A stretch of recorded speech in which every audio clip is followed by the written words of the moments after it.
नमस्कार, आप देख रहे हैं आर्या न्यूज और मैं हूं आपके साथ पवन पांडे। स्वागत है आपका बिहार बुलेटिन में और बड़ी खबर के साथ बुलेटिन का आगाज करते हैं। बीजेपी दफ्तर के सामने सोमवार को अपनी मांगों को लेकर धरना दे रहे वार्ड सचिवों और पुलिस के बीच भिड़ंत हो गई।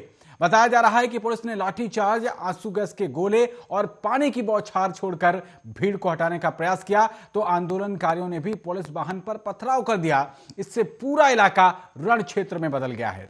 पुलिस ने महिला बच्चों तक को नहीं छोड़ा और सबको पीटा। इससे कुछ लोगों को चोटें भी आई हैं। कई गाड़ियों के शीशे टूट गए हैं।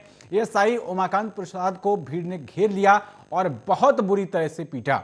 बचाव के लिए एएसआई को पिस्टल निकालना पड़ गया और फिर बैकअप में पुलिस आई तो उनकी जान बची।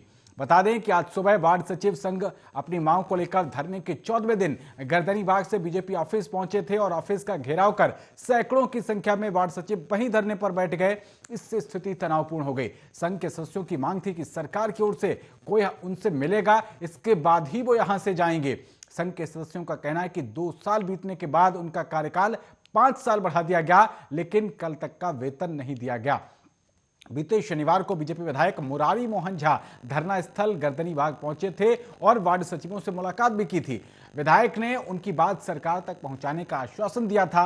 वहीं सीएम नीतीश कुमार द्वारा चलाए गए 7 निश्चय योजना के तहत गली नली और नल जल योजना में राज्य भर के 1,14,691 लोगों को योग्यता के आधार पर नौकरी दी गई थी।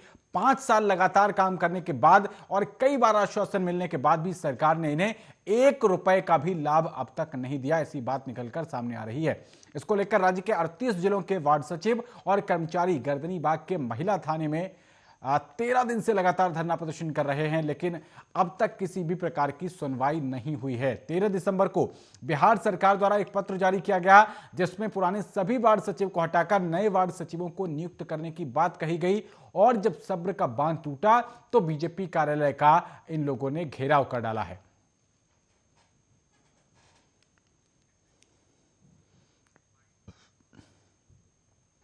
वहीं बिहार के मुख्यमंत्री नीतीश कुमार ने साफ तौर पर कह दिया है कि जिन्हें शराब पीना है वो बिहार में नहीं आए। ऐसा इसलिए क्योंकि वो किसी भी कीमत पर बिहार में शराब पीने की किसी को भी इजाजत नहीं देंगे।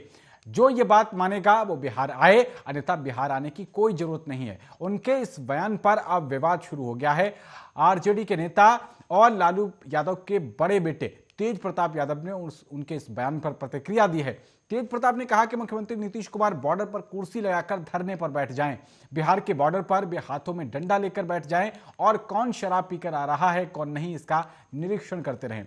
वहीं पूर्व मुख्यमंत्री जीतन राम मांझी के ब्राह्मण दलित एकता भोज पर उन्होंने कहा कि हमें जात पात से कोई लेना देना नहीं है, सबको एक बराबर देखना चाहिए, सबको मिलजुल कर रहना चाहिए। खासकर मांझी को इस तरह के बयानों से बचना चाहिए। वहीं यूपी विधानसभा चुनाव में मांझी और मुकेश सहनी के एक साथ चुनाव लड़ने के संबंध में उन्होंने कहा कि सबको मिलजुल कर रहना चाहिए। अगर सांप्रदायिक ताकतों को नेस्तानाबूद करना है, खदेड़ना है तो सबको एक प्लेटफॉर्म पर आना होगा।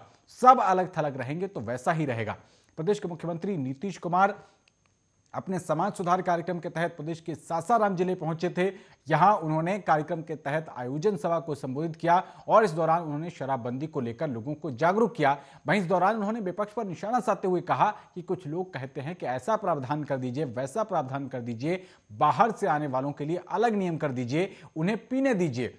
तो उन्होंने कहा कि हम एक बात कहते हैं, सुन लीजिए, मत आइए बिहार। अगर दारू नहीं पीने की वजह से आपको तकलीफ होती है तो एकदम बिहार आने की जरूरत नहीं है। हम यहां किसी भी कीमत पर दारू पीने की इजाजत नहीं देंगे।